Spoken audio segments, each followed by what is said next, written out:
अंग्रेजों की गुलामी तोड़कर भारत लगभग 200 सालों के बाद आज़ाद हुआ, लेकिन देश को सुचारू ढंग से चलाने के लिए कानून की ज़रूरत थी। इस तरह डॉक्टर भीमराव अंबेडकर की अध्यक्षता में भारतीय संविधान का गठन किया गया और बाबा साहब आज़ाद भारत के पहले कानून मंत्री बने। इस बिल में विवाह के जाति महत्व खत्म करने, तलाक के नियम और गोद लेने के नियम को पारित करने पर चर्चा की गई थी, लेकिन उनके इस बिल को कैबिनेट के पास से मंजूरी नहीं दी गई।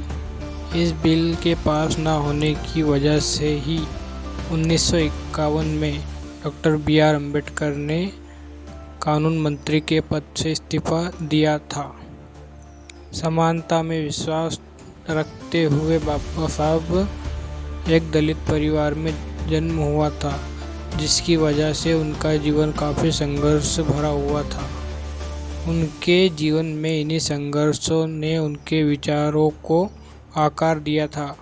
डॉक्टर अंबेडकर समानता में यकीन रखते थे। वे जाति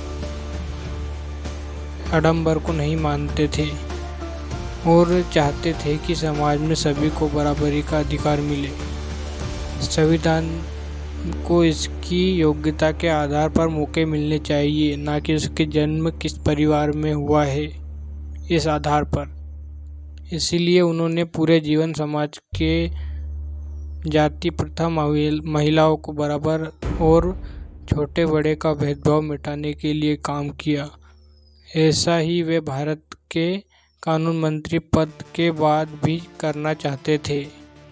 कानून मंत्री के पद से इस्तीफा समाज में महिलाओं और पुरुषों को बराबरी का दर्जा दिलवाने के लिए उन्होंने एक बिल प्रस्ताव पारित रखा, जिनमें पिता की संपत्ति पर बेटी का भी बेटों के समान ही अधिकार होना चाहिए था। इस बिल को हिंदू कोड बिल का नाम दिया गया था।